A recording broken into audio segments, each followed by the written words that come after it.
Vivian Reed pressed the phone to her ear, her voice ice-cold in the darkness. $100, $1,000 now. Another $100, $1,000 when the job is done. The kid gets out of school at 3 p.m. sharp. You'll have 15 minutes before anyone notices. She hung up, slipped the burner phone into a flower pot, and walked back upstairs to the bedroom, where her billionaire husband slept without a clue. In 12 hours, his 6-year-old son would vanish, and the only person who would see through her lies was the black housekeeper. Everyone ignored the woman who loved that boy more than his own stepmother ever could. Before we continue, subscribe to the channel, like this video, and tell us in the comments which city you're watching from so I can see how far this story has traveled. Grace Thompson heard everything. 8 years working in the Reed mansion had taught her to sleep like a cat, one eye open, ears tuned to every creak and whisper.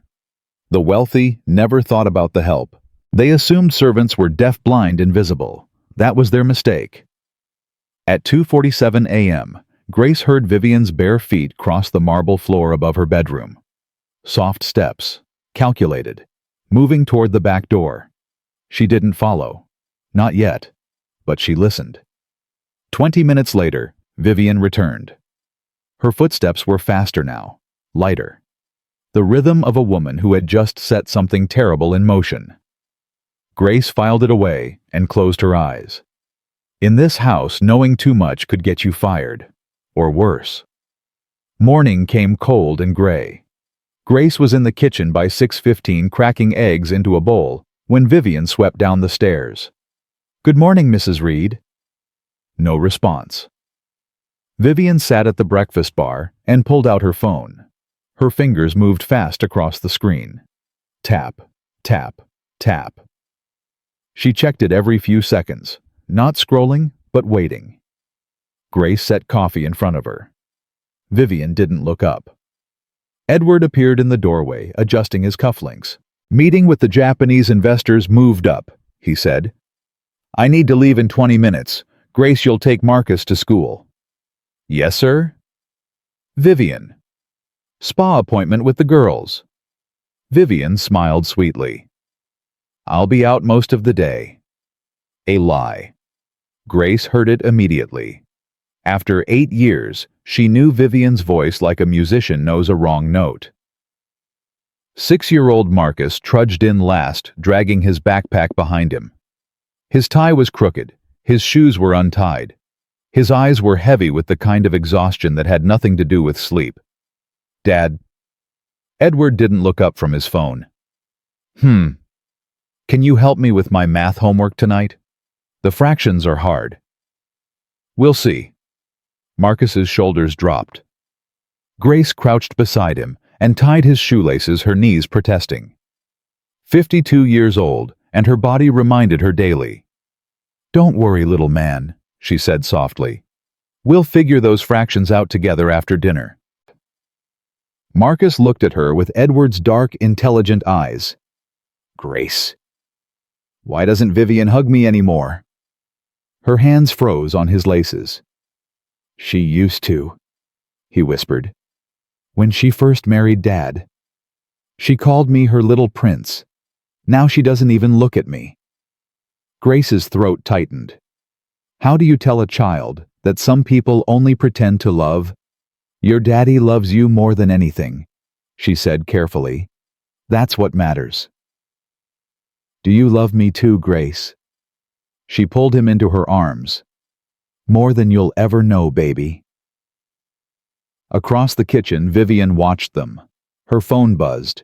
She glanced at the screen. For one split second, Grace saw it. Satisfaction. Then the mask slid back into place.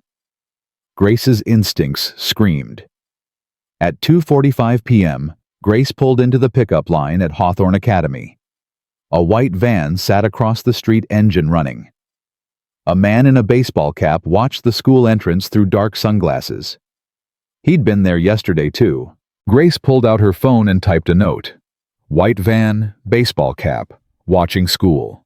She didn't know what it meant yet, but she would. At 3:00 p.m., children poured out the front doors. Grace scanned for Marcus. She saw his friend Tommy. She saw his teacher, Miss Patterson. She saw a dozen other kids running to their parents' cars. No Marcus. Her stomach dropped. She got out and walked fast toward the entrance, ignoring her bad knee. Miss Patterson. The teacher turned clipboard in hand. Oh, hi. You're Marcus's. Nanny. Where is he? His uncle picked him up about 20 minutes ago. Family emergency, he said. Grace's blood turned to ice. What uncle? He showed ID, said Mr. Reed sent him. Marcus doesn't have an uncle. Miss Patterson's smile vanished. Grace was already running back to her car phone pressed to her ear. Mr. Reed? Grace, I'm in a meeting. Marcus is gone. A man took him from school. Silence. What do you mean, gone? Someone kidnapped your son. The phone clattered. Voices in the background. Then Edward's voice shattered, barely human. I'm coming.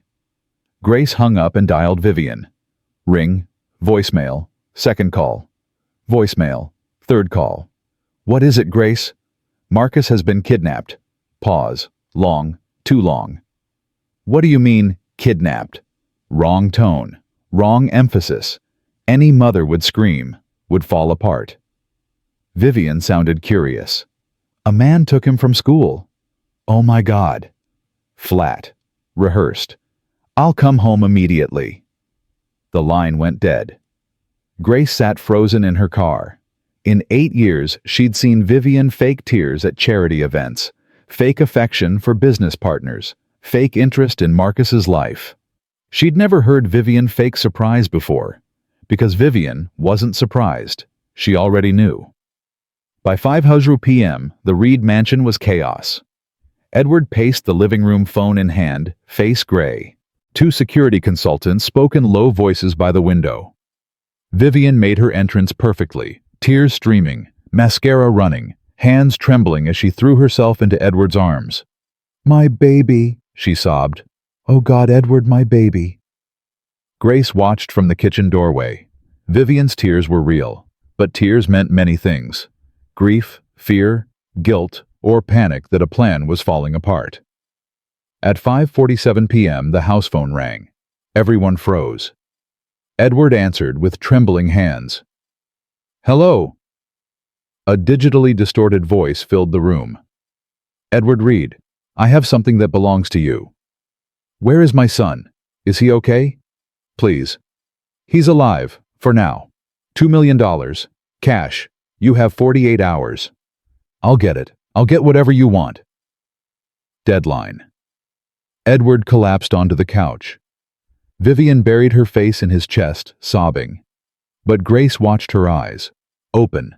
Alert. Calculating. Not grieving. Waiting. That night, Grace couldn't sleep. At 2:30 a.m., she heard Edward in his office voice cracking on the phone. Gallagher, liquidate everything. Stocks, bonds, the Aspen property, I don't care about penalties. My son's life is worth more than money. Grace made coffee and brought it to him. He looked up, eyes red, face ancient. Grace, you should be sleeping. So should you, sir. She set the cup down. He wrapped his hands around it like a lifeline. Grace, in all your years here, have you noticed anything strange about this house, about us? Her heart stopped. This was her chance. Tell him about Vivian, the late-night call, the fake surprise. But what if she was wrong? She'd lose everything. Her job, her home, her access to Marcus. I'm not sure what you mean, sir. Edward rubbed his forehead. Never mind. Stress is making me see things. She turned to leave. Mr. Reed. Yes. Marcus is strong. We'll get him back. For the first time in 8 years, he looked at her like a person. Thank you, Grace. You really care about him. I should have noticed sooner. She left before he could see her tears. In the hallway, she made her decision. She would find the truth about Vivian Reed, no matter what it cost. Wednesday morning, day 2. Vivian came downstairs looking perfectly composed. Not like a grieving stepmother, like a woman waiting for a wire transfer. Grace, clean Marcus's room today. I want it perfect for when he returns. In 6 years, Vivian had never cared about that room. Yes, ma'am. Grace climbed the stairs, but she didn't go to Marcus's room. She went to the master bedroom. Heart pounding, she searched. Drawers, closets, nightstands, nothing. Then she checked the bathroom wastebasket. A crumpled paper among the makeup wipes. She unfolded it with trembling fingers. $100,000 up front. $100,000 after. Phone 555-00847. R. Industrial Avenue, 142. Vivian's handwriting. Sharp. Elegant. Unmistakable. Grace photographed it and put it back exactly as she found it. Her hands shook so hard she could barely stand. Vivian had paid someone $100,000. The exact structure of a ransom payment. Grace had her proof. Now she had to figure out how to use it without getting killed. At 2:00 p.m., the phone rang again. Grace heard the distorted voice through Edward's speakerphone. "Edward Reed, we have a problem." "What problem? I have the money." "The boy cried all night, tried to escape. My men don't appreciate that." Grace pressed her hand to the wall. Marcus tried to escape. Her brave, beautiful boy. "The price is now $3 million. "I don't have another million. I sold everything." "That's not my problem. Tomorrow at noon." Deadline. Grace heard Edward's sobs. Heard Vivian's hollow comfort. She looked at the photo on her phone. The price kept rising. The kidnappers had stopped following Vivian's plan. Marcus was running out of time. That evening, Grace made her move. Edward sat alone in his office, staring at a photo of Marcus from last Christmas. "Mr. Reed, I need to tell you something about Vivian." He looked up hollow-eyed. "Not now, Grace." "Sir, please. I found a note in her handwriting." "Grace." Vivian's voice sliced through the air. She stood in the doorway, arms crossed. "I need you in the kitchen. Now." "Sir, Grace." Edward's voice was exhausted. "Whatever it is, it can wait." Vivian smiled. In the kitchen, she turned on Grace with cold fury. "I know what you're doing. Sneaking around, asking questions, trying to turn Edward against me." "I don't know what—" "Don't." Vivian stepped close. Her perfume was suffocating. "I've seen how you look at me. You think you don't belong here? You think you're better than me because you actually care about that boy." Grace said nothing. "Let me explain something." Vivian's voice dropped to a whisper. "I am this family now. If you interfere, I'll destroy you. No references, no job in this city. Do you understand?" Grace met her eyes. "I understand." "Good." Vivian smoothed her blouse. "Get back to work." She swept out. Grace stood alone in the kitchen. Vivian had planned the kidnapping. Vivian was letting Marcus suffer. Vivian would kill to protect her secrets. Grace had two choices: stay silent and safe, or fight for the boy she loved like her own son. She thought of Marcus, tied up somewhere, scared, crying for someone to save him. It wasn't a choice at all. Grace didn't sleep that night. She lay in her narrow bed staring at the ceiling, replaying Vivian's threat over and over. "I will destroy you." Those words hung in the air like poison. But every time fear crept in, she thought of Marcus. 6 years old, tied up somewhere in the dark, crying for help that wasn't coming. No, she wouldn't let fear win. At 4:30 a.m., Grace got up and made a decision. If she couldn't warn Edward inside the house, she would find another way. She dressed quietly, avoiding her uniform. Jeans, a dark sweater, shoes she could run in if necessary. She slipped out the servants' entrance before anyone else woke. The morning air was cold. Los Angeles in February. She walked 2 blocks to Mrs. Rosenfield's house, the elderly widow who lived at the corner of the street. That woman noticed everything. Every car, every visitor, every delivery truck that came and went. Grace rang the doorbell. Mrs. Rosenfield answered in her bathrobe, white hair pinned up, glasses perched on her nose. "Grace, It's barely 5 in the morning. Is everything all right? No, ma'am. Nothing is all right. May I come in? The old woman stepped aside. In the kitchen, Mrs. Rosenfield made chamomile tea while Grace sat at the small table, hands wrapped around the warm cup. I need to ask you something, Grace said. Have you noticed anything unusual in the neighborhood recently? Strange cars, people who don't belong. Mrs. Rosenfield's eyes lit up. She was 78 years old and lived for neighborhood gossip. Well, now that you mention it. She sat across from Grace, leaning forward. Last week I saw a white van parked down the street. 3 days in a row.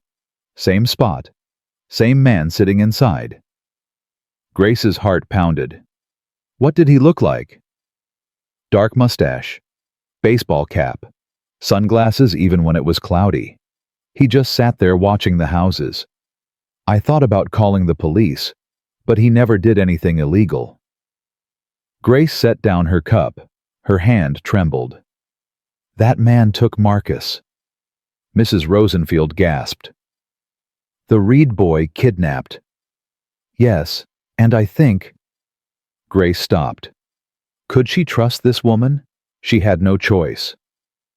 I think someone in the family helped him. The old woman's face went pale. You mean Vivian? Grace didn't answer. She didn't have to. I always thought there was something off about that woman, Mrs. Rosenfield whispered. Too perfect, too controlled, like she was playing a part. Grace stood. Thank you. I need to go. Grace. Mrs. Rosenfield grabbed her wrist. Be careful. Women like Vivian Reed don't lose gracefully. They burn everything down first. Grace nodded and left. She had confirmation now. The white van. The same man. Vivian's handwritten note. The pieces were falling into place, but she still didn't have enough to convince Edward. She needed more. Back at the mansion, Grace slipped through the servants' entrance and went straight to the kitchen. She had been gone less than an hour. With luck, no one had noticed. But Vivian was waiting for her. She stood by the breakfast bar, arms crossed, wearing a silk robe and a smile that didn't reach her eyes. Good morning, Grace. Grace's blood went cold. Good morning, ma'am. You went out early today. I needed some air. Did you... Vivian tilted her head. The security cameras show you walking toward the Rosenfield house. That nosy old woman who watches everything. Grace said nothing. Vivian stepped closer. What did you tell her, Grace? Nothing, ma'am. She needed help with something. Help. Vivian laughed softly.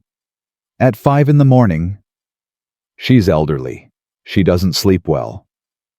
Vivian studied her for a long moment. Grace forced herself to breathe normally, to keep her face blank. You know, Vivian said slowly, I've always admired your loyalty to this family. 8 years, never a complaint, never a demand for more money, just quiet, faithful service.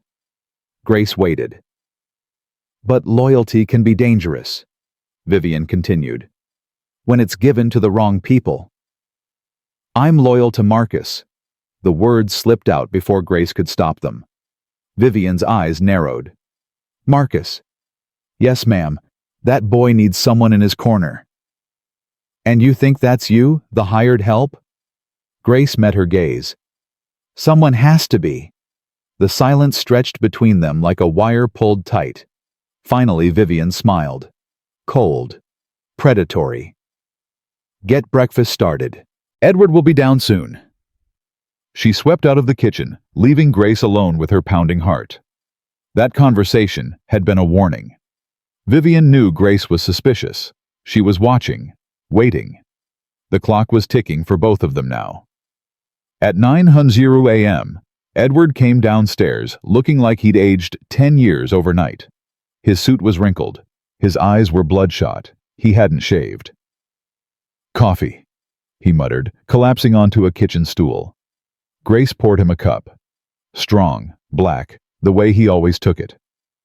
Mr. Reed, she said quietly. How are you holding up? He laughed bitterly.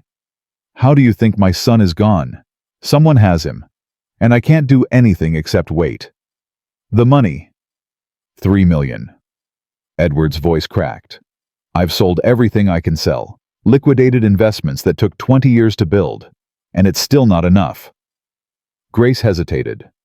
Sir, have you considered that someone might be feeding information to the kidnappers? Edward looked up sharply. What do you mean? The ransom keeps increasing. They seem to know exactly how much you have, how much you can get. His brow furrowed. You think someone is... Edward. Vivian's voice rang out from the hallway. She appeared in the kitchen doorway dressed impeccably despite the crisis. The security consultant needs to speak with you. Something about tracing the calls. Edward stood immediately. Coming. He brushed past Grace without another word. Vivian lingered watching Grace with knowing eyes. Interesting conversation you were having, she said softly. Just offering coffee, ma'am. Of course you were. Vivian followed Edward out. Grace gripped the counter until her knuckles turned white. She had almost gotten through to him. Almost. But Vivian was always there, always watching, always one step ahead. At 11:00 a.m., Grace found an excuse to go upstairs. Vivian was in the living room speaking with the security team. Edward was in his office on the phone with another banker. The house was busy, chaotic, perfect. Grace slipped into the master bedroom and closed the door silently behind her. She had searched once already and found the note. But there had to be more. Phone records, receipts, something that would prove the connection between Vivian and the kidnapper. She checked the closet first. Designer dresses hung in perfect rows, shoes organized by color, handbags displayed like museum pieces. Nothing. She moved to the nightstand. A sleeping mask, hand lotion, a paperback novel Vivian would never actually read. Nothing. She tried the dresser. Underwear, scarves, jewelry box locked tight. Then she saw it. A second phone, tucked beneath a stack of silk camisoles in the bottom drawer. Not Vivian's regular iPhone. A cheap burner phone, the kind you buy at a gas station with cash. Grace's hands trembled as she picked it up. She pressed the power button. The screen lit up. No password. One contact saved R. One text thread. She scrolled through the messages, her heart stopping with each word. Vivian. Everything set for Wednesday R ready. Kid will be secured by 3:30. Vivian. Don't hurt him, that's not part of the deal. R. Relax, princess, we'll treat him like royalty. Vivian. After the ransom he goes back unharmed. That's non-negotiable. R. Whatever you say. Just have my money ready. Grace photographed every message. Her hands shook so badly the images came out blurry. She forced herself to breathe, to focus, to get the evidence she needed. The last message was from yesterday. Our price going up. 6 million now. Vivian. We agreed on 2. You can't change the terms. R. I just did. The kid's seen our faces. That changes things. Vivian. What are you saying? R. I'm saying 6 million. Or we have a bigger problem. You understand me? No response from Vivian. Grace stared at the screen. The kidnapper was threatening to kill Marcus, and Vivian hadn't responded because she didn't know what to do. The plan had spiraled out of her control. Grace put the phone back exactly where she found it, smoothed the camisoles, closed the drawer. She had everything she needed now. But as she turned to leave, the bedroom door opened. Vivian stood there. For a long moment, neither of them moved. What are you doing in my room, Grace? Grace's mind raced. Changing the sheets, ma'am. You asked me to clean. I asked you to clean Marcus's room, not mine. I thought... You thought what? Vivian stepped inside and closed the door behind her. That you could snoop through my things, that I wouldn't notice. Ma'am, I wasn't... Stop. Vivian's voice was ice. Stop lying. You're terrible at it. Grace straightened her spine. If this was the end, she wouldn't go down cowering. Fine, she said. I know what you did. Vivian's eyes flickered. Excuse me. The burner phone in your drawer. The texts to someone named R. The $100,000 payment. I know you planned the kidnapping. The room went silent. Vivian's face cycled through emotions. Shock, fear, rage, then something worse. Calm. You know nothing, Vivian said quietly. I know enough. Do you? Vivian laughed softly. You're a maid, Grace. A servant. You have no money, no connections, no power. Who do you think Edward will believe, his wife of 6 years or the hired help? Grace felt her confidence waver. I have evidence. Evidence that can be explained away, destroyed, denied. Vivian stepped closer. Do you know what happens to people who cross me? I don't care what happens to me. I care about Marcus. Marcus. Vivian spat the name like poison. That's all anyone cares about. That boy. That perfect little reminder that Edward had a life before me. A wife before me. A love before me. Grace stared at her. You hate him. You actually hate a 6-year-old child. I don't hate him, Vivian said coldly. I'm indifferent to him. There's a difference. You arranged his kidnapping. He could die. That wasn't supposed to happen. For the first time, something like fear crossed Vivian's face. It was supposed to be simple. A few days of fear, a ransom payment. Edward would appreciate me more, hold me closer, trust me with everything. And instead, Vivian's jaw tightened. Ray got greedy. He changed the terms. Now everything is falling apart. Grace shook her head slowly. You're insane. I'm practical. Vivian's voice hardened again. And you're a liability. She pulled out her phone and pressed a button. Carlos, I need you in the master bedroom, immediately. Grace's blood went cold. Carlos was the head of security. A large, silent man who followed Vivian's orders without question. What are you doing? Making sure you don't interfere anymore. Heavy footsteps in the hallway. The door opened. Carlos filled the doorframe, face expressionless. Ma'am. Grace has been stealing from us, Vivian said smoothly. I found her going through my jewelry. Please escort her off the property and make sure she doesn't return. That's a lie, Grace shouted. I haven't stolen anything. Search her.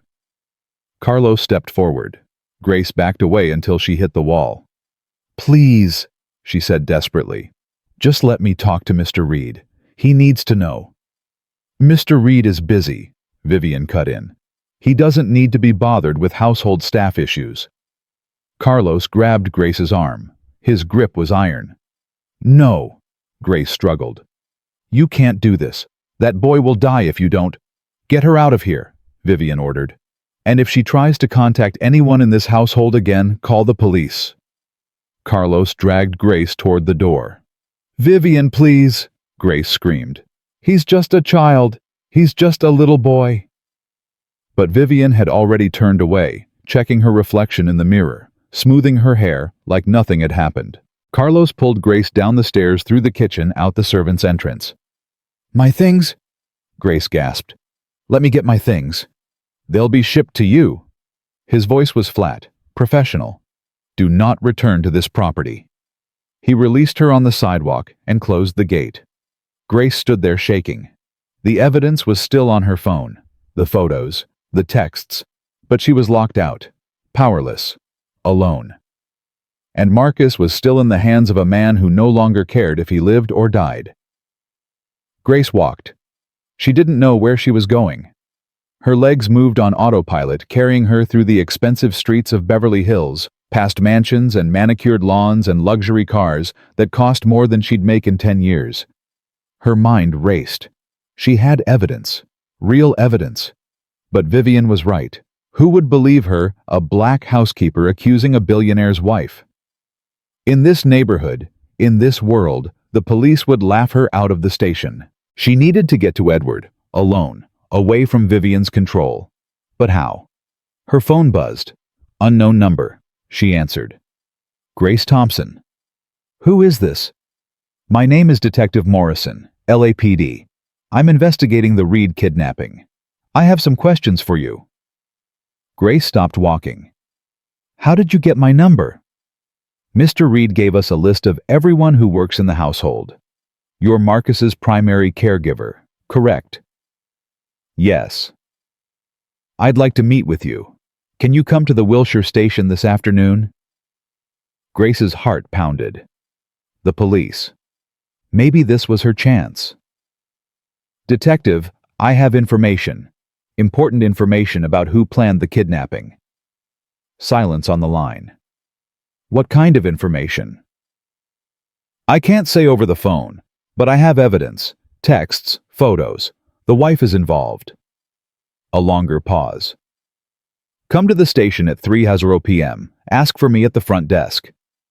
I'll be there. She hung up, feeling the first spark of hope since this nightmare began. At 2:45 p.m., Grace sat in the waiting area of the Wilshire police station. Her phone was clutched in her hand like a weapon. The photos of Vivian's texts were ready to show, the evidence that would blow this case wide open. A woman in a gray suit approached. Grace Thompson. Yes. I'm Detective Morrison. Thank you for coming in. She led Grace to an interview room, bare walls, metal table, 2 chairs. Please sit. Grace sat. Detective Morrison opened a folder. Inside were photos of the Reed family. Edward, Vivian, Marcus. Tell me about your relationship with the Reed household. I've worked there for 8 years. I'm the primary housekeeper. I also take care of Marcus. Feed him, drive him to school, help him with homework. You're close to the boy. Very. He's... Grace's voice cracked. He's like my own. Morrison nodded. And your relationship with Mrs. Reed? Complicated. Complicated how? Grace hesitated. This was the moment. Once she showed the evidence, there was no going back. Detective, I have something to show you. She pulled out her phone and opened the photos. These are screenshots of text messages from Vivian Reed's burner phone. They prove she arranged the kidnapping. Morrison's eyebrows rose. She took the phone and scrolled through the images slowly. Grace watched her face for a reaction. Shock. Outrage. Something. Instead, Morrison set the phone down calmly. Where did you get these? I found the phone in her dresser, hidden under clothes. Did you have permission to search her belongings? Grace blinked. No, but... So you illegally searched your employer's private property and took unauthorized photos of her personal communications. She's involved in kidnapping a child.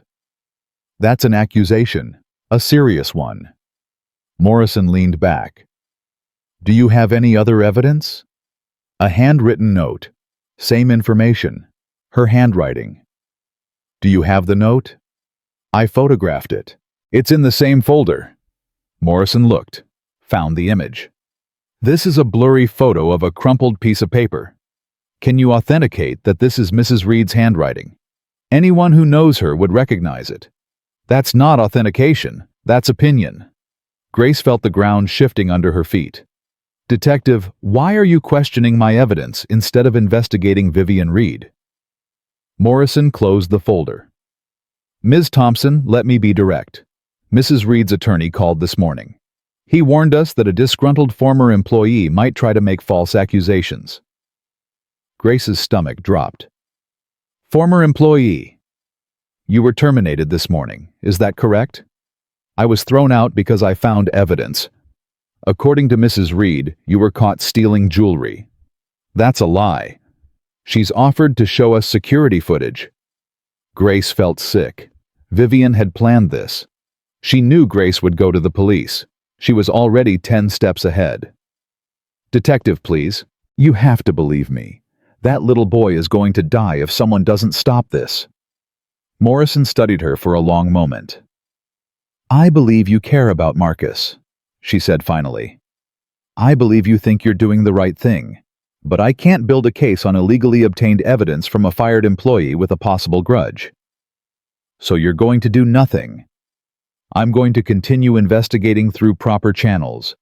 If your information leads somewhere, we'll follow it. By then it will be too late. Morrison stood. Thank you for coming in, Ms. Thompson. We'll be in touch if we need anything else. Grace didn't move. That boy is 6 years old. He's scared. He's alone. And the woman who was supposed to protect him sold him to strangers. Morrison's face softened slightly. I'm sorry. I truly am. But my hands are tied. She left the room. Grace sat alone in the interview room for 10 minutes before someone came to escort her out.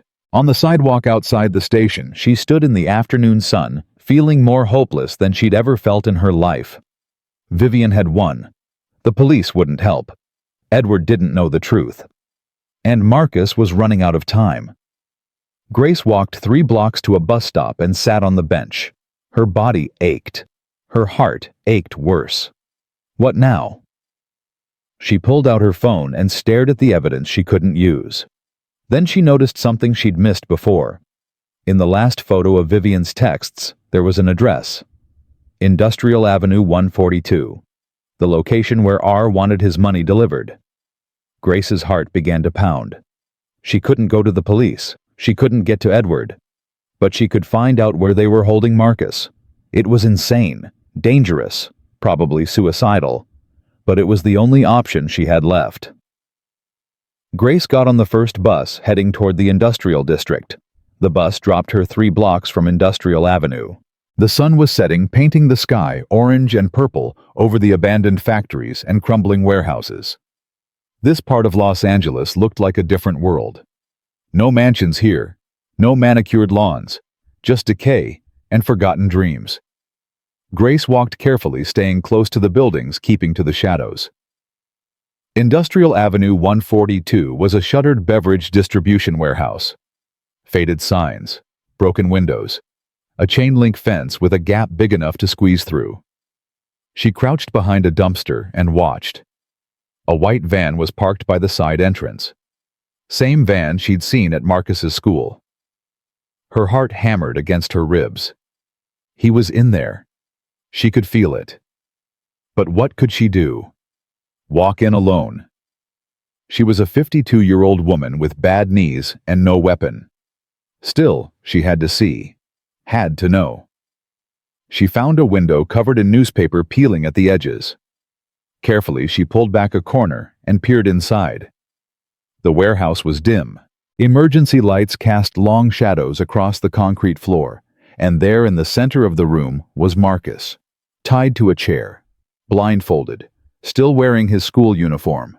Grace pressed her hand over her mouth to keep from crying out. He was alive. But for how long 2 men sat nearby playing cards? One was the man in the baseball cap. The other was bigger, meaner looking. And standing by the door, phone in hand, was a third man. Ray. Grace couldn't see his face clearly, but she could hear his voice. She needs to get me the money by tomorrow. I'm done waiting. One of the card players laughed. And if she doesn't? Ray didn't answer. He didn't have to. Grace pulled back from the window, trembling. She had the location. She had confirmation that Marcus was alive. Now she needed to get to Edward. No police, no intermediaries, just her and the truth. She pulled out her phone and dialed his private number, the one she was never supposed to use except in emergencies. Ring. Ring. Ring. Hello? His voice sounded broken. Mr. Reed, it's Grace. Don't hang up. Silence. Grace, where are you? Vivian said. Vivian is lying. She's been lying about everything. She planned the kidnapping. What? I found a burner phone in her dresser. Texts to the kidnapper. She paid him $100,000 to take Marcus. That's insane. I have photos of the texts. I know where they're holding Marcus. Industrial Avenue 142, a warehouse near Vernon. Grace, slow down. This doesn't make sense. Vivian loves Marcus. No, she doesn't. She never has. I've watched her ignore that boy for 6 years. This was her plan to scare you, to make you need her more. But it went wrong. The kidnapper got greedy. He's threatening to kill Marcus if he doesn't get more money. Edward was breathing hard on the other end. Why should I believe you? Because I have nothing to gain by lying. Because I've loved your son like my own since the day he was born. Because right now, I'm standing outside the warehouse where they're holding him, and I just saw him tied to a chair. Long silence. You saw him. Through a window. He's alive. But there are 3 men with him. We need to move fast. I'm calling the police. They won't believe you. Vivian already poisoned them against me. They think I'm a disgruntled employee making accusations. Then what do we do? Grace closed her eyes. Come to me, right now. I'll text you the address. We'll get him together. Grace, I can't just... Mr. Reed. Her voice hardened. Your son has maybe hours left. You can sit there and question me, or you can come save him. Choose. Another silence. Then, text me the address. I'm coming. Grace hung up and leaned against the warehouse wall, knees weak with relief. Help was coming. She just had to keep Marcus alive until it arrived. Grace waited in the shadows behind the dumpster, her phone clutched tight, eyes fixed on the warehouse door. Every minute felt like an hour. She checked the time, 7:42 p.m. Edward should be here soon, if he was coming at all. Doubt crept in. What if Vivian had intercepted him? What if she'd spun another lie? What if Edward was sitting in his mansion right now believing his wife's tears instead of the woman who'd raised his son Grace, pushed the thoughts away. She couldn't afford doubt. Not now. Inside the warehouse, she heard voices, muffled, angry. She crept back to the window and peered through the gap in the newspaper. Ray was pacing, phone pressed to his ear. I don't care what she promised you, he snarled. The deal changed. 6 million or the kid disappears, permanently. One of the card players stood up. Ray, maybe we should just take what we got and run. This is getting too hot. Shut up, Danny. I'm handling it. The other man, the bigger one, walked over to Marcus and grabbed his chin roughly. Hey kid, you hungry? Marcus flinched, but didn't answer. His small body trembled in the chair. I asked you a question. Leave him alone, Vic, Ray called out without looking. He's worth more undamaged. Vic laughed and released Marcus's face. For now. Grace's hands balled into fists. She wanted to break through that window and tear those men apart with her bare hands. But she was one woman against 3 armed criminals. She needed Edward. At 8:15 p.m., headlights cut through the darkness. A black Mercedes pulled up 2 blocks away, parking in the shadow of an abandoned loading dock. Grace's heart leaped. She moved quickly, staying low, making her way toward the car. Edward stepped out. He looked terrible, gray-faced, hollow-eyed, but there was something else in his expression now. Fury. Grace. Mr. Reed, thank God you came. Where is he? Inside that warehouse. 3 men guarding him. One of them is the leader, Ray. Edward stared at the building, jaw tight. Did you see Marcus? Through the window. He's tied to a chair, blindfolded, but alive. Edward's breath caught. His eyes glistened. My son, he whispered. My boy. We need to call the police, Grace said. Now that you're here, they'll listen. You're Edward Reed. You have power. I already called them. They're sending a unit, but it could be 20 minutes, maybe more. We might not have 20 minutes. Edward reached into his car and pulled out a crowbar. Grace stared. Where did you get that? Construction sites. My company. I know how to use it. Mr. Reed, we can't just... My son is in there. Edward's voice cracked. I'm not waiting for the police while those animals decide he's too much trouble to keep alive. Grace looked at him. Really looked. This wasn't the distant, distracted businessman she'd worked for all these years. This was a father. Terrified. Desperate. Ready to die for his child. Okay, she said quietly. Then we go in together. They moved toward the warehouse, staying close to the fence line. Grace led the way. She knew the layout now. the side entrance, the window placement, the positions of the men inside. "There's a service door on the east side," she whispered. "I saw it earlier. It might be unlocked. And if it's not, then you use that crowbar." They reached the door. Grace tested the handle. Locked. Edward positioned the crowbar and pushed. Metal groaned. Screws protested.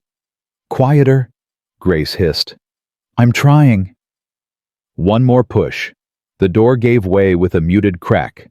They froze, listening. Voices inside, still talking, still unaware. Grace slipped through first.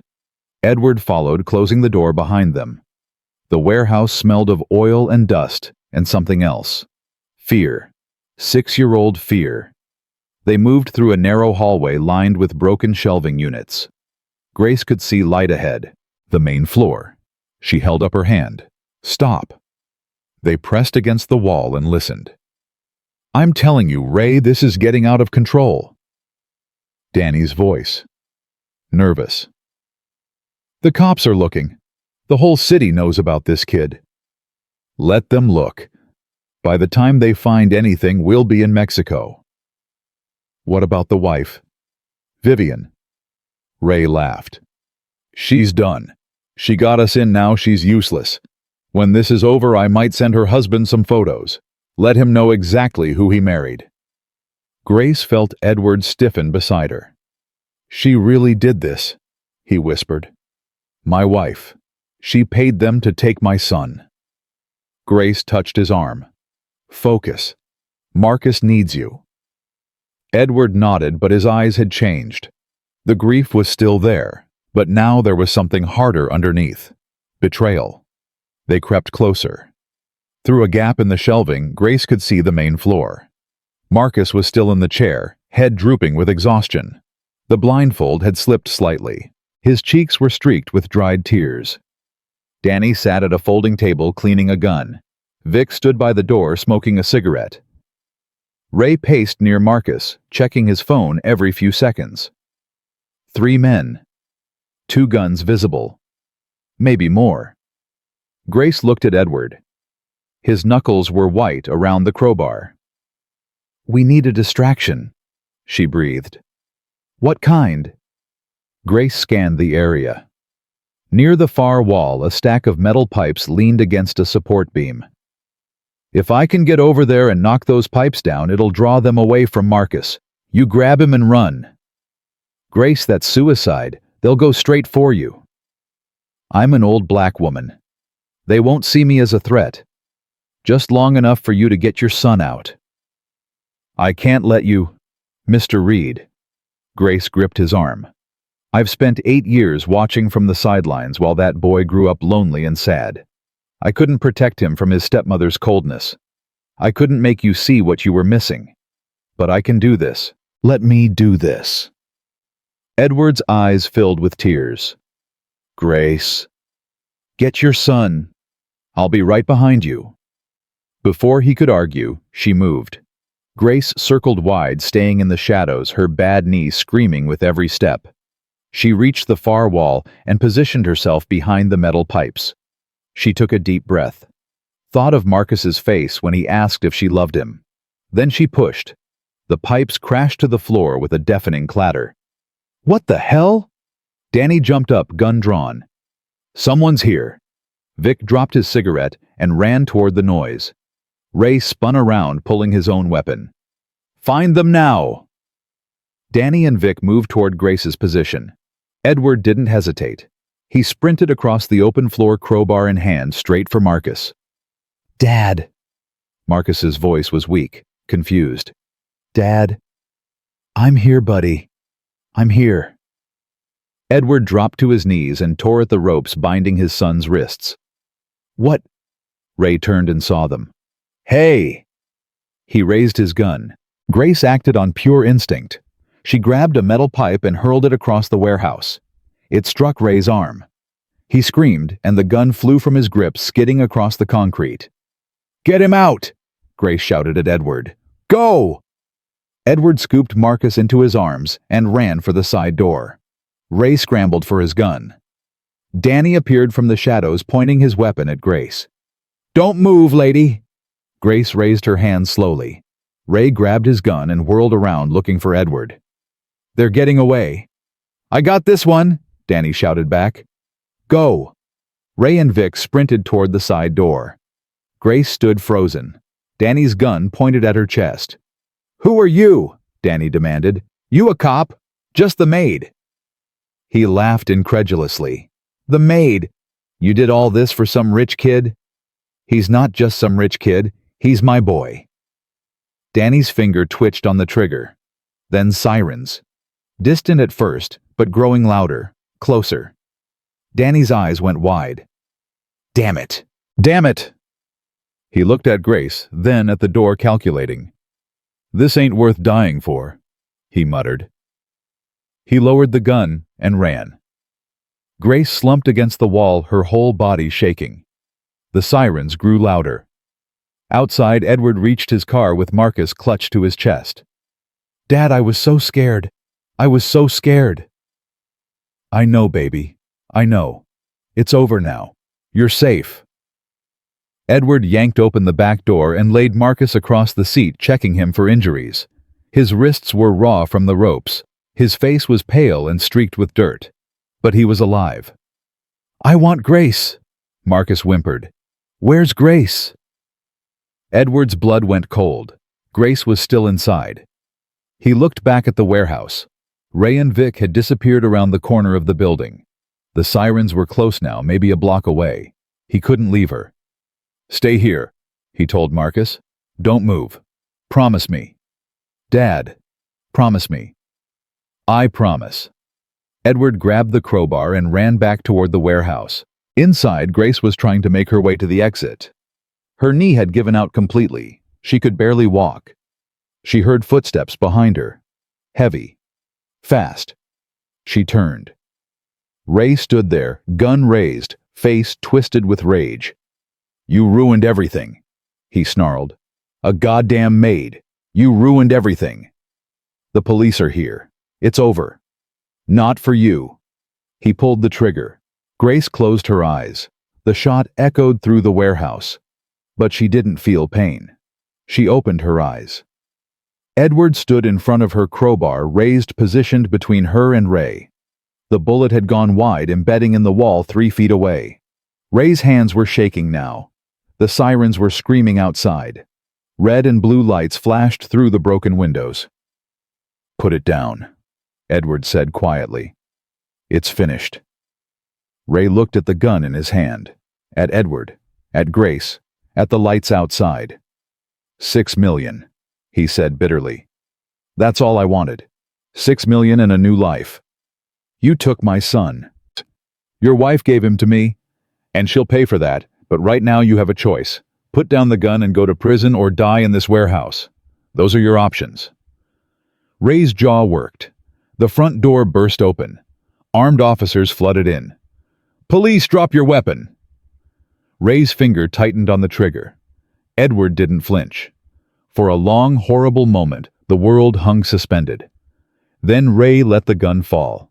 Officers swarmed him, forcing him to the ground, cuffing his hands behind his back. Grace collapsed against Edward, her legs finally giving out completely. "You came back," she whispered. "You came back for me. You saved my son. I wasn't going to let you die. Marcus. He's in the car. He's safe." Grace closed her eyes as tears streamed down her face. "Thank God. Thank God." Outside, paramedics rushed toward the Mercedes. An officer was talking to Marcus through the window, keeping him calm. Edward helped Grace out of the warehouse, supporting her weight with his arm. "I need a medic here," he shouted. 2 EMTs ran over with a stretcher. "I'm fine," Grace protested weakly. "Just my knee." "Ma'am, you need to be checked out. Please lie down." She didn't have the strength to argue. As they loaded her onto the stretcher, she saw Marcus being carried out of the car by a female officer. His eyes were wild, searching. "Grace!" he screamed. "Grace! I'm here! Baby, I'm right here!" Their eyes met across the chaos. Marcus reached for her, tears streaming. Don't leave me! Please don't leave me! Never, Grace called back. I'm never leaving you, I promise. Edward walked between them, one hand on his son's head, the other reaching for Grace's stretcher. For the first time in 6 years, the three of them were connected. Not by blood, not by money, not by obligation, by love. At the police station, the chaos continued. Grace sat in an interview room, her knee wrapped in bandages, a cup of cold coffee in front of her. Detective Morrison was back, but her attitude had changed completely. Ms. Thompson, I owe you an apology. You were doing your job. I should have listened. You had the truth and I dismissed it. Grace shrugged. Doesn't matter now. It matters to me. Morrison leaned forward. We found the burner phone in Mrs. Reed's drawer. The texts match everything you told us. We also have Ray Dalton's full confession. He's naming Vivian Reed as the mastermind. Grace nodded slowly. What happens to her? She's being arrested as we speak. Conspiracy to commit kidnapping. Child endangerment. Probably more charges once the DA gets involved. And Marcus? He's with his father. A social worker is evaluating him, but physically he's okay. Traumatized but okay. Grace closed her eyes. He's strong, she whispered. Stronger than anyone knows. Like someone else I know. Grace looked up. Morrison was smiling. You're a hell of a woman, Ms. Thompson. Not many people would have done what you did. I didn't have a choice. That boy is my heart. Down the hall, in another room, Edward sat with Marcus on his lap. The boy hadn't let go of his father since they left the warehouse. His small hands gripped Edward's shirt like he was afraid of falling. Dad. Yeah, buddy. Is Vivian going to jail? Edward's throat tightened. How do you explain betrayal to a 6-year-old? Yes, she did something very bad and she has to answer for it. She never loved me, did she? The question hit Edward like a physical blow. Marcus. It's okay. The boy's voice was steady. Too steady for a child his age. I knew. I always knew. She just pretended. Edward pulled his son closer, tears streaming down his face. I'm so sorry. I'm so sorry I didn't see it sooner. I'm sorry I wasn't there for you the way I should have been. You came for me, Marcus whispered. When I was scared, you came. I'll always come for you. Always. I promise. And Grace. Grace saved you. She figured out the truth when no one else would listen. She found you when everyone else had given up. Marcus looked up at his father with wet eyes. Can she stay with us forever? Edward didn't hesitate. If she wants to, yes. She can stay forever. An hour later, the police finished their interviews. Grace limped out of the station on a borrowed cane. Her knee would need surgery eventually, but right now she didn't care. Edward and Marcus were waiting on a bench outside. Marcus saw her first. Grace? He broke free from his father and ran to her, throwing his arms around her waist with a force that nearly knocked her over. Easy, baby. Easy. I'm not going anywhere. You promised, he whispered into her stomach. You promised you'd never leave. And I meant it. Edward approached slowly. His face was raw, vulnerable. All the walls he'd built over the years had crumbled. Grace? Mr. Reed? Edward, please. After everything, call me Edward. She nodded. Edward. He reached out and took her hand. I don't know how to thank you. There aren't words. You don't need to thank me. I did what any mother would do. His eyes widened slightly at the word. Mother. Marcus asked if you could stay with us, permanently, not as an employee, as family. Grace looked down at the boy still clinging to her waist, then back at Edward. I'd like that, she said quietly. I'd like that very much. Edward pulled them both into an embrace. Grace, Marcus, himself, 3 broken people holding each other up. The night was cold, But for the first time in days, Grace felt warm. It was over. Marcus was safe. And somewhere across the city, Vivian Reed was being fitted for handcuffs. Justice would come later. Courts, trials, testimonies. But tonight, there was only this. A father who finally saw what mattered. A boy who finally felt loved. And a woman who had risked everything for a child who wasn't hers by blood, but was hers in every way that counted. The drive back to the mansion was silent. Marcus had fallen asleep in Grace's arms, his small body finally surrendering to exhaustion. His fingers still clutched her sweater, even in sleep. Like he was afraid she would disappear if he let go. Edward drove slowly, hands tight on the wheel, eyes fixed on the road ahead. Every few minutes, he glanced in the rearview mirror at his son's sleeping face. Grace watched him. She had worked for this man for 8 years. Watched him build an empire. Watched him prioritize business over everything. Watched him miss birthdays and school plays and bedtime stories. But tonight, she saw someone different. A father who had finally woken up. Edward. He glanced at her through the mirror. What happens now? He didn't answer right away. His jaw worked as he processed the question. I don't know, he admitted. Everything I thought I knew was a lie. My wife, my marriage, my home. Marcus needs stability. He needs to feel safe. I know. He needs you, present, not distracted, not working 18-hour days. Him. Edward's eyes met hers in the mirror. You're right. I know you're right. His voice cracked. I've been a terrible father. You've been an absent father. There's a difference. Is there? Yes. Terrible means you don't care. Absent means you forgot how to show it. You can fix absent. They pulled into the mansion's driveway. The house loomed ahead, every window dark except the security lights. It looked different now. Cold. Empty. A monument to a marriage built on lies. Edward parked and sat motionless. I can't go in there, he said quietly. Not tonight. Not with her still everywhere. Her things, her clothes, her presence. All of it. Grace nodded. Then don't. Take Marcus somewhere else tonight. A hotel. Somewhere neutral. Will you come? She looked down at the sleeping boy in her arms. I'm not leaving him. Not tonight. Not ever. They drove to the Beverly Hilton. Edward booked a suite without even asking the price. The concierge recognized him immediately, but had the discretion not to ask questions.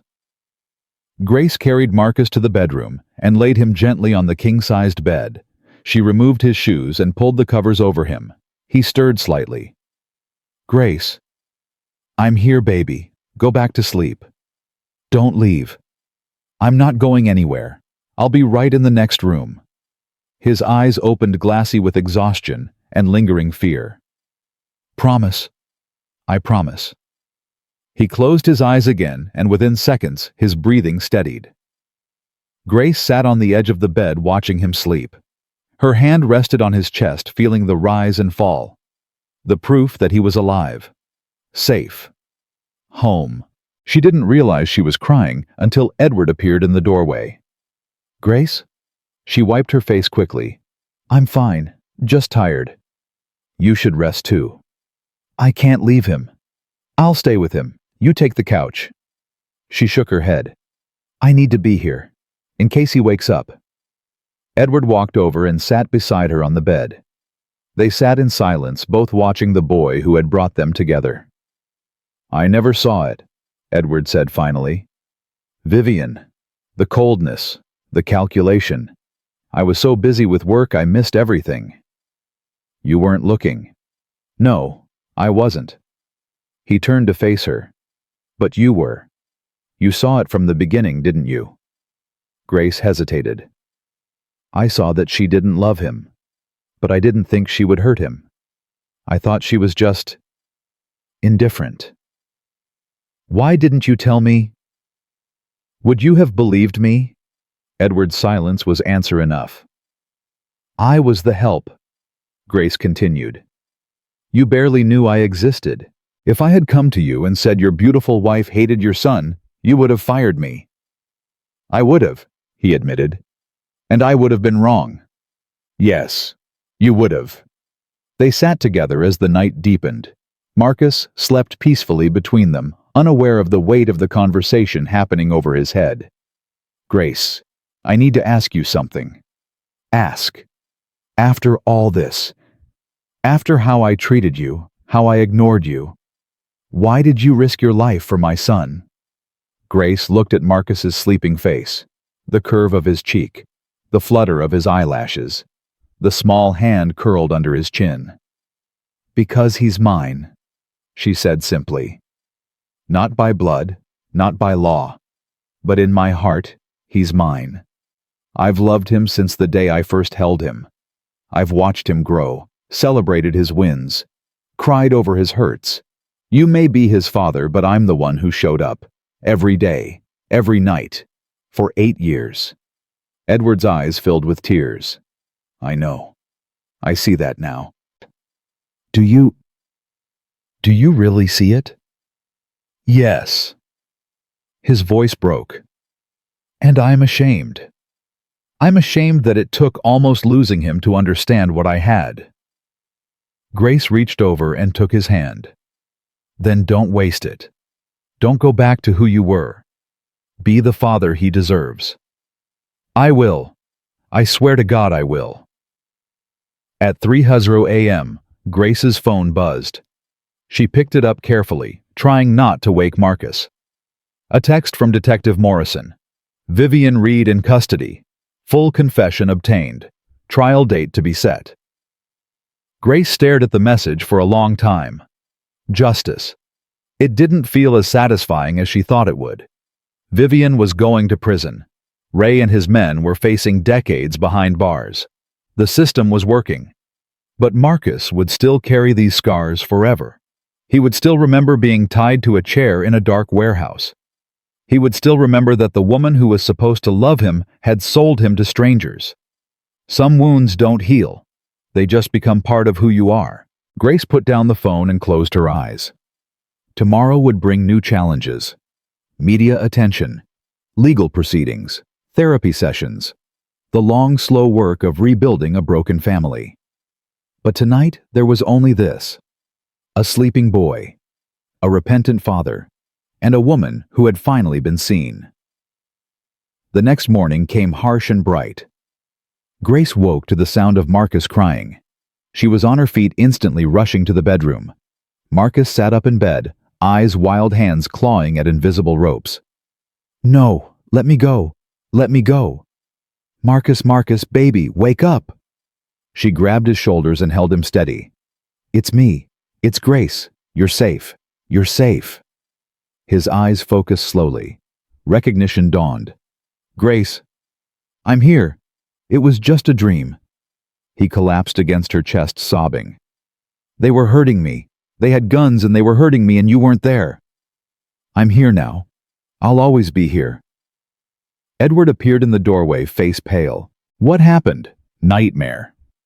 Edward crossed the room and sat on the bed, pulling Marcus into his arms. It's okay, buddy.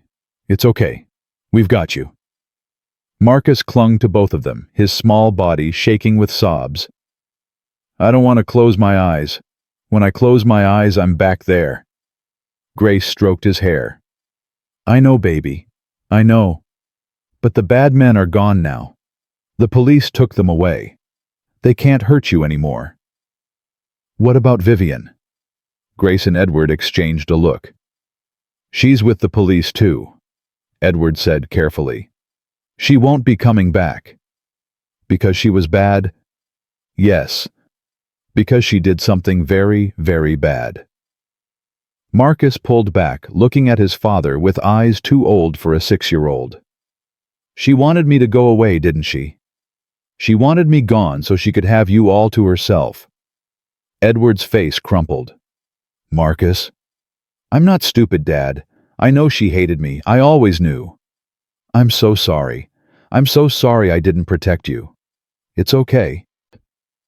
Marcus's voice was eerily calm. You came for me.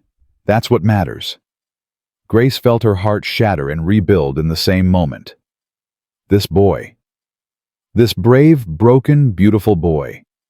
He had survived something that would destroy most adults. And he was sitting here comforting his father, trying to hold the pieces together. Marcus, Grace said gently. You don't have to be strong right now. You can be scared. You can be angry. You can be anything you need to be. I don't want to be scared anymore. Then we'll help you, your dad and me. Together. Marcus looked between them. Together, like a family. Edward took Grace's hand. Yes, he said firmly. Like a family. The days that followed were chaos.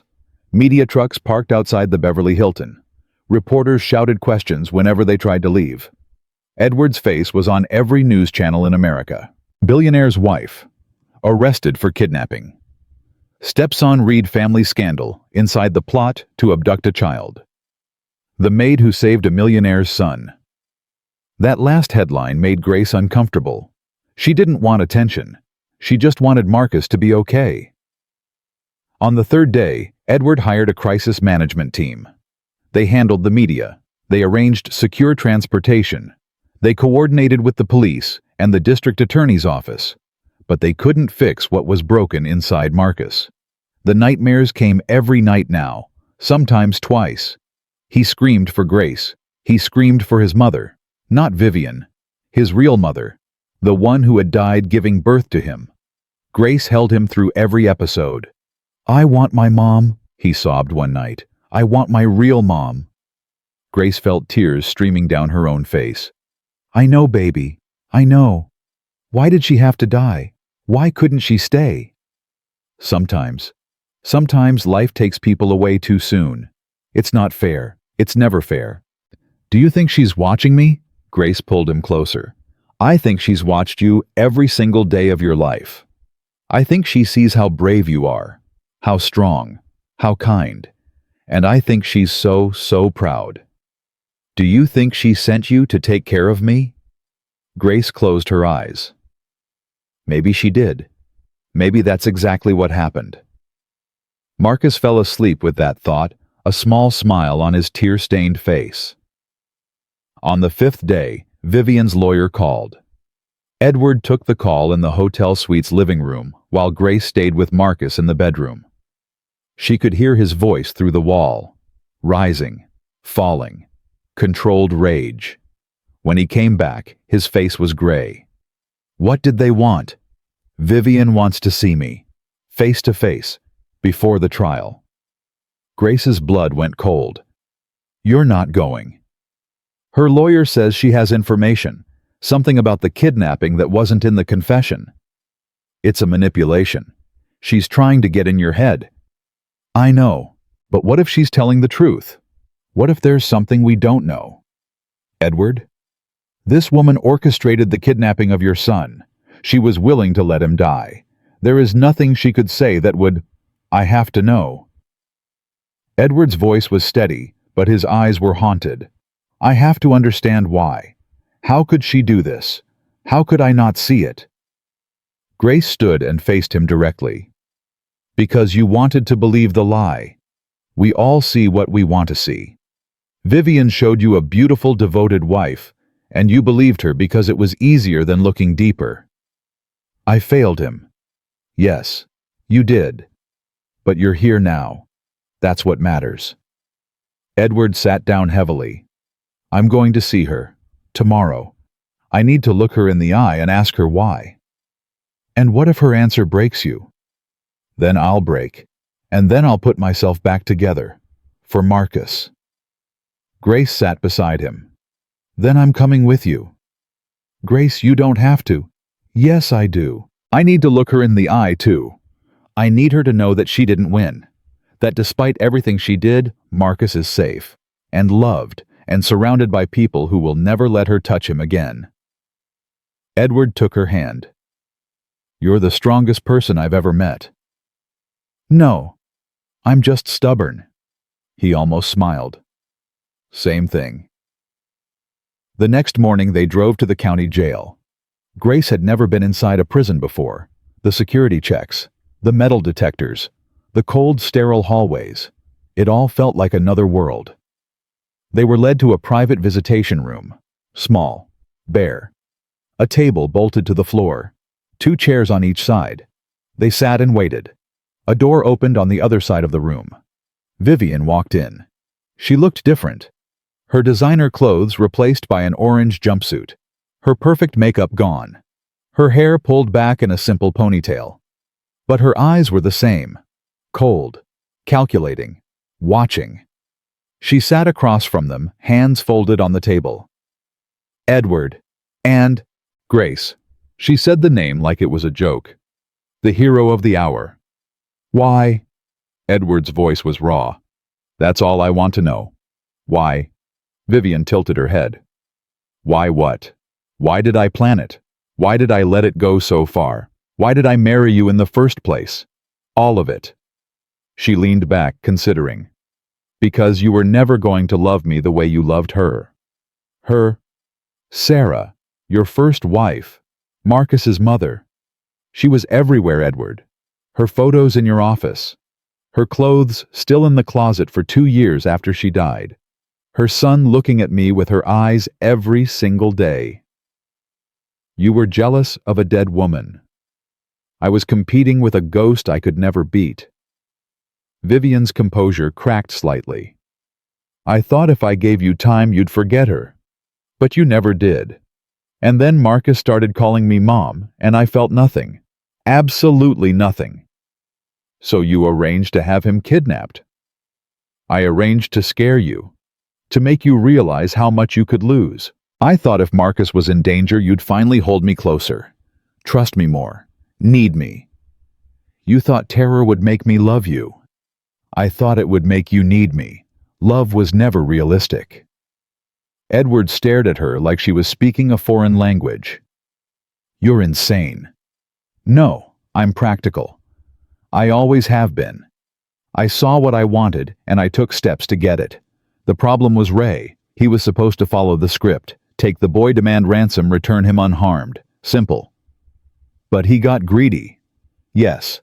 He decided he wanted more, and suddenly my carefully planned scenario became a genuine kidnapping. Vivian's voice tightened. I never wanted Marcus to actually get hurt. You expect me to believe that? I expect you to believe nothing. I'm just telling you the truth. Grace had been silent through the entire exchange. Now she spoke. You're lying. Vivian turned to look at her. Excuse me. You didn't care if he got hurt.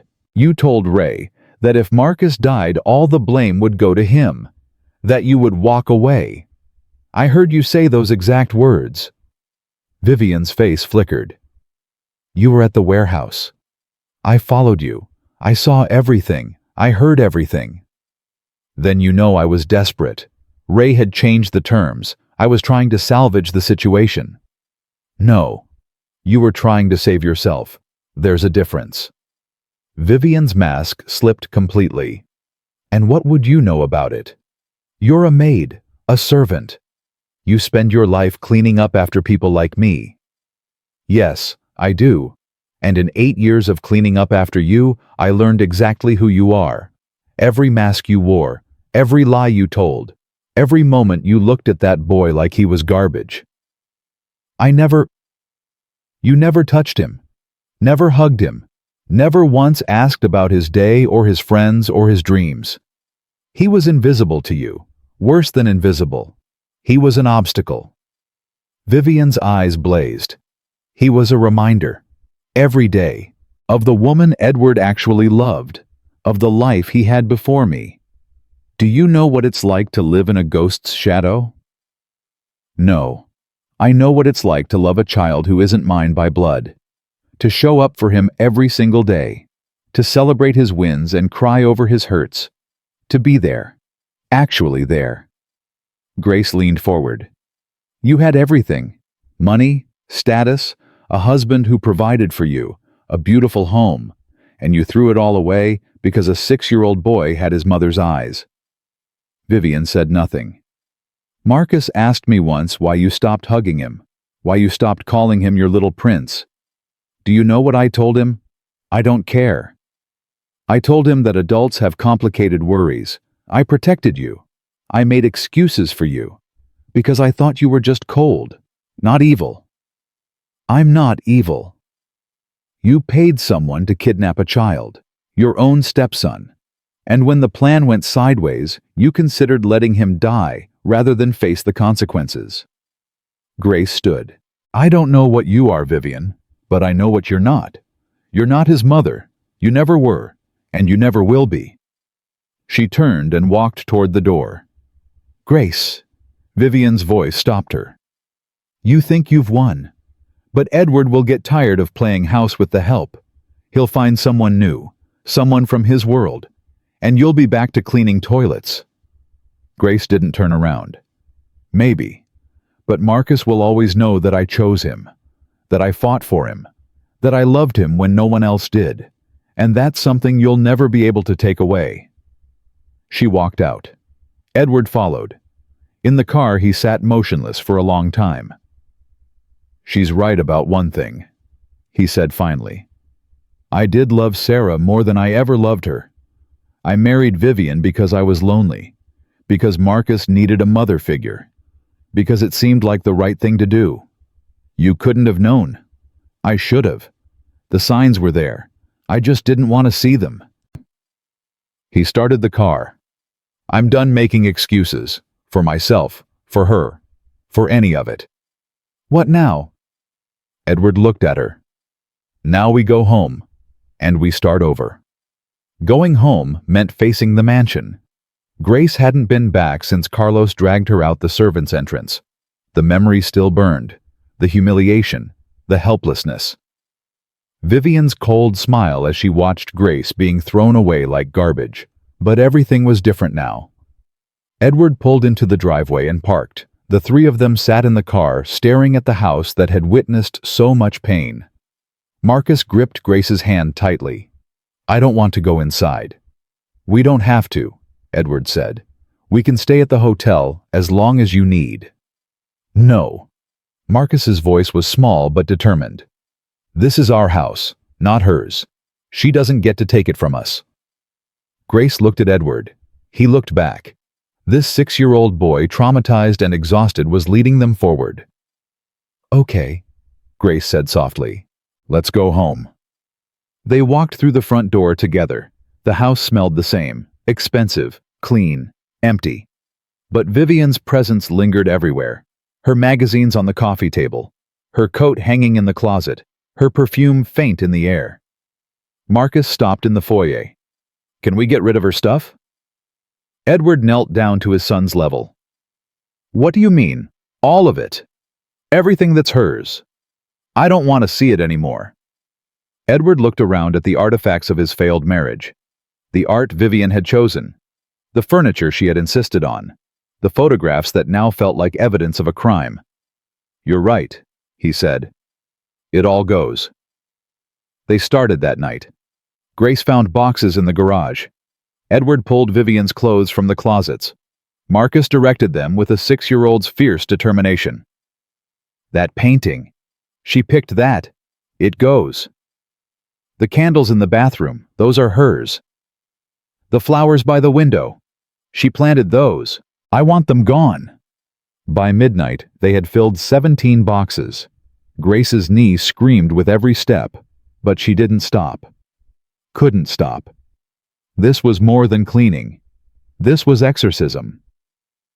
At 1:00 a.m., Marcus finally collapsed from exhaustion. Edward carried him upstairs and laid him in his own bed for the first time in a week. "Grace." Marcus mumbled, half asleep. "I'm here, baby. Will you stay in my room?" "Of course." She pulled a chair next to his bed and sat down. Within minutes, his breathing steadied. Edward stood in the doorway watching them. "You should sleep too," Grace said quietly. "We have a long road ahead." "I know, I just—" He trailed off. "Thank you. For everything. For him. For being the mother he deserved when I was too blind to see what was happening. I'm not his mother. Yes, you are. In every way that matters. He turned and walked down the hall to the master bedroom. But he didn't sleep there. Grace found out later that he'd taken blankets to the guest room. He couldn't face the bed he'd shared with Vivian. Not yet. Maybe not ever. The trial began 6 weeks later. Grace had to testify. So did Edward. Even Marcus gave a deposition, though the judge allowed it to be recorded privately to spare him the trauma of facing Vivian in court. The prosecution's case was overwhelming. The burner phone with texts to Ray Dalton. The handwritten note with payment details. Ray's full confession implicating Vivian as the mastermind. Bank records showing the $100,000 wire transfer. Vivian's defense attorney tried to paint her as a victim. A woman manipulated by a dangerous criminal. A wife pushed to desperate measures by an emotionally unavailable husband. The jury didn't buy it. On the third day of deliberation, they returned with a verdict. Guilty. Conspiracy to commit kidnapping. Child endangerment. Obstruction of justice. The judge sentenced her to 25 years in state prison. No possibility of parole for 15. Grace sat in the courtroom when the verdict was read. Edward sat beside her, Marcus at home with a trusted therapist. When the judge pronounced the sentence, Vivian turned and looked directly at Grace. Her eyes were empty, hollow, defeated. But there was something else there too. Hatred. Pure, undiluted hatred. Grace met her gaze and didn't look away. You didn't break him, she thought. You didn't break any of us. Vivian was led away in handcuffs. Grace finally exhaled. It was over. The months that followed were about rebuilding. Edward sold the mansion. Too many memories. Too much pain embedded in the walls. They moved to a smaller house in Pasadena. Still beautiful, still comfortable, but simpler, warmer. A house that felt like a home. Grace had her own room now. Not a servant's quarters off the kitchen. A real room with windows facing the garden, and a bathroom she didn't have to share. Marcus's room was next door. Close enough that she could hear him if the nightmares came. They came less often now, once a week instead of every night. Progress. Edward worked from home most days. No more 18-hour shifts at the office. No more missed dinners and forgotten promises. He was present. Finally, truly present. Grace watched him change week by week. The distant businessman who'd treated her like furniture was gone. In his place was a father who helped with homework, attended school events, and tucked his son in every single night. "Dad," Marcus asked one evening at dinner, "can Grace come to career day?" Edward looked up from his plate. "Career day?" "Yeah. We're supposed to bring someone who has an interesting job. Tommy's bringing his dad, who's a firefighter. Sophia's bringing her mom, who's a doctor. And you want to bring Grace?" Marcus nodded enthusiastically. "She saved my life. That's more interesting than being a firefighter." Grace felt her cheeks warm. "Marcus, I'm not sure that's—" "Please, Grace. I want everyone to know." She looked at Edward. He was smiling. "I think that's a wonderful idea," he said. Career day was a Thursday. Grace wore her best dress. Navy blue with white trim. Nothing fancy but clean and dignified. Marcus held her hand as they walked into the school.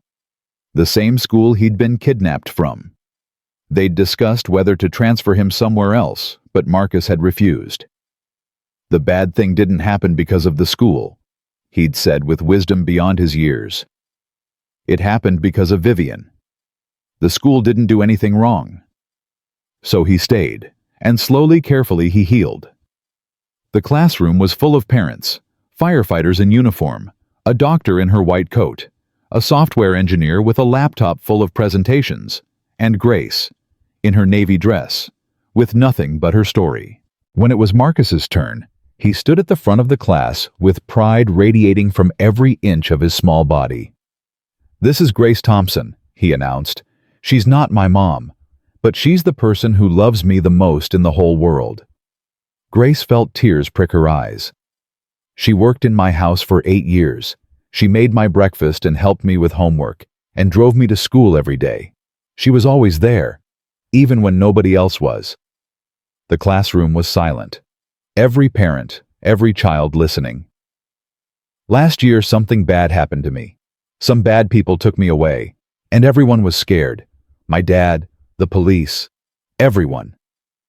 Marcus looked directly at Grace. But Grace wasn't just scared. She was brave. She figured out who the bad people were. She found where they were hiding me, and she came to save me, even when it was dangerous, even when she could have gotten hurt. He walked over to where Grace sat and took her hand. "My teacher asked what makes someone a hero. I think a hero is someone who loves you so much that they're willing to risk everything to keep you safe. That's what Grace did for me. She's my hero." The room erupted in applause. Grace pulled Marcus into a hug, tears streaming down her face. "I love you," she whispered. "I love you too, Grace. Forever and ever." That night, after Marcus was asleep, Grace sat on the back porch of their new house. The Pasadena sky was clear, stars visible despite the city lights, a rare gift. Edward came out with 2 cups of tea and sat beside her. "Quite a day." "Quite a day," she agreed.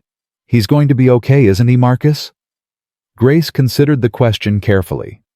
"He's going to have scars. What happened to him? It doesn't just disappear. He'll carry it forever, but he's strong, and he's loved, and that makes all the difference. Because of you. Because of us. You've changed, Edward. You're not the same man you were a year ago." "I hope not. That man was a fool.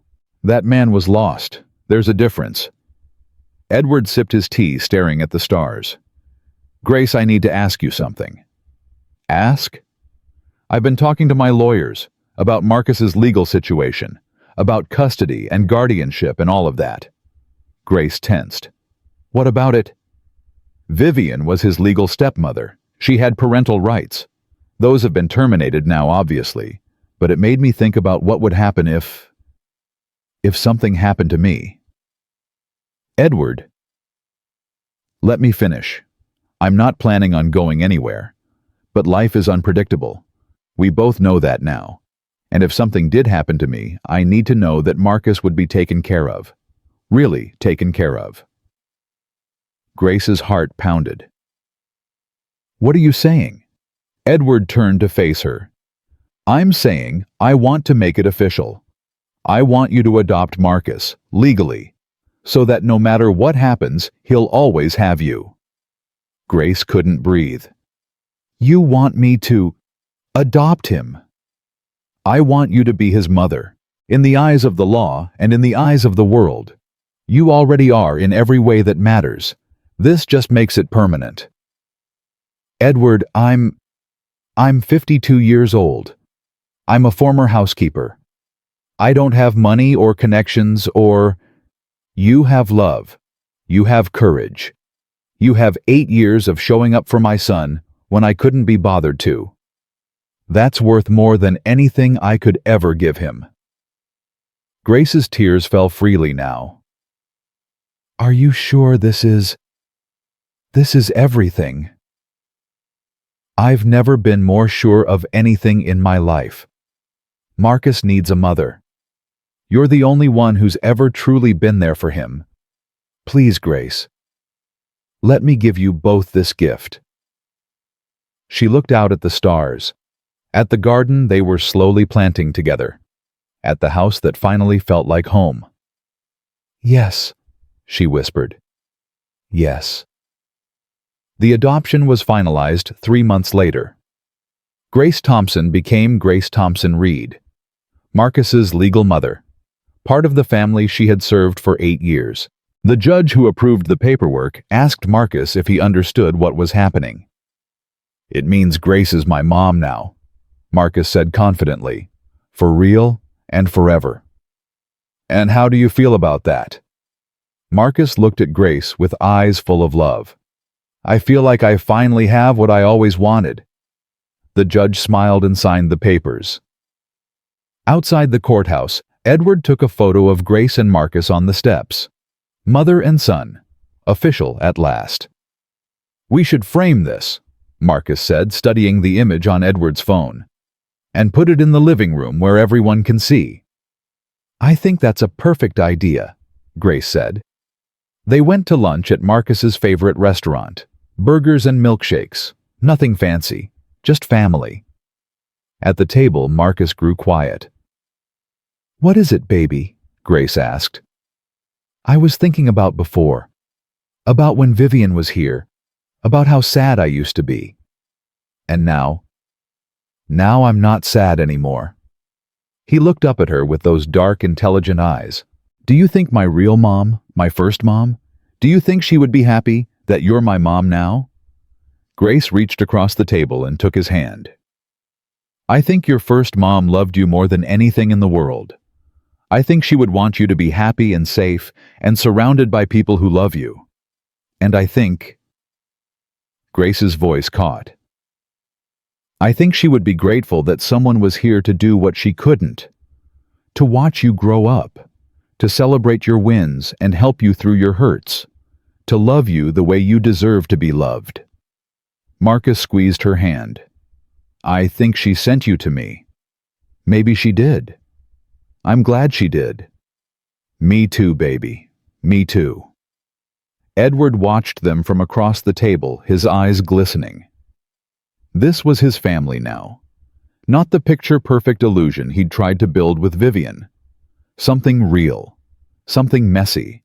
Something true. A father who had finally learned to show up. A son who had survived the unsurvivable. And a woman who had started as the help and ended as the heart of everything. 1 year later, Grace stood in the garden of their Pasadena home watching Marcus play with the dog they'd adopted. A golden retriever named Sunny, because Marcus said they needed more sunshine in their lives. Edward came up behind her and handed her a cup of coffee. "You okay?" "Better than okay." "What are you thinking about?" Grace watched Marcus throw a ball across the yard. Sunny bounded after it with joyful abandon. "I'm thinking about how strange life is. A year ago, I was the invisible woman in a billionaire's mansion. I slept in a tiny room off the kitchen. I answered to a woman who treated me like dirt. I had nothing but my love for a boy who wasn't mine. And now I have everything. A son, a family, a home." She turned to look at Edward. "You gave me that." "No, you earned it. Every single day for 8 years you earned it. I just finally opened my eyes long enough to see what was always right in front of me." Marcus ran up to them breathless and laughing. "Grace, Dad, watch this. I taught Sunny to high-five." He demonstrated and the dog lifted her paw with sloppy enthusiasm. "That's amazing, baby." Grace clapped. "I'm going to teach her to roll over next. And then to fetch the newspaper. And then maybe to do my homework." "I don't think dogs can do homework," Edward said, grinning. "You don't know that. Sunny is very smart." He ran off again, Sunny bounding at his heels. Grace watched him with a full heart. "He's going to be okay," she said. "He really is. Because of you. Because of all of us. Because we chose to be a family when it would have been easier to fall apart." Edward put his arm around her shoulders. "Thank you, Grace, for seeing what I couldn't see, for fighting when I had given up, for loving my son when his own stepmother wanted him dead." "I didn't do it for thanks." "I know, that's what makes it mean so much." They stood together watching Marcus and Sunny play in the afternoon sun.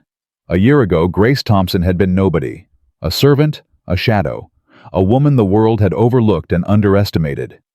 Now she was a mother, a survivor, a hero who had walked into darkness and brought a child back into the light. Vivian Reed would spend the next 2 decades in prison alone with the consequences of her choices. Ray Dalton and his men would never see freedom again. The mansion in Beverly Hills had been sold to strangers who knew nothing of its history. But here in this small house in Pasadena, a new story was being written. A story about the family you choose. A story about love that doesn't care about blood or money or social standing. A story about a woman who refused to be invisible when a child's life hung in the balance. Marcus ran back to them one more time, cheeks flushed, eyes bright. Grace? Yeah, baby. I'm happy. 3 words. Simple, perfect. I'm happy too, she said. And she meant it. For the first time in 52 years, Grace Thompson knew exactly who she was and exactly where she belonged. Not the help, not the maid, not the invisible woman in the shadows. She was Marcus's mother. She was Edward's partner. She was the woman who had risked everything for love and won. The sun set over Pasadena, painting the sky in shades of gold and rose. Marcus fell asleep on the porch swing with Sonny curled at his feet. Edward covered him with a blanket while Grace watched. Should we carry him inside? Edward asked. Let him sleep. He looks peaceful. They sat together in the fading light, listening to the sounds of the neighborhood. Children playing down the street. Someone mowing their lawn. A dog barking in the distance. Normal sounds. Safe sounds. The sounds of home. Grace closed her eyes and breathed deeply. A year ago, she had stood outside a warehouse in the industrial district, terrified and alone with nothing but her determination and her love. Tonight, she sat on a porch swing with her son sleeping beside her, and a future stretching out before her like a promise. The world had tried to break them. Vivian had tried to destroy them. But love had proven stronger than hate. Family had proven stronger than blood. And Grace Thompson, the maid, the servant, the invisible woman, had proven that heroes don't always wear capes or carry badges. Sometimes they wear aprons and carry mops. Sometimes they work in shadows for years, waiting for their moment. Sometimes they're the people no one notices until they do something no one can ignore. Marcus stirred in his sleep and reached for Grace's hand. She took it and held tight. "I've got you," she whispered. "I'll always have you." His small fingers curled around hers, and in that moment, Grace Thompson knew the truth that had guided her through the darkest night of her life. Love isn't about what you're given. It's about what you're willing to give. And she had given everything. For a boy who wasn't hers by blood. For a family that had finally learned to see her. For a life that had transformed from invisible to unforgettable. The stars emerged one by one overhead. Grace watched them appear, each one a small light pushing back against the darkness. Just like her. Just like Marcus. Just like all of them. Small lights, pushing back and winning.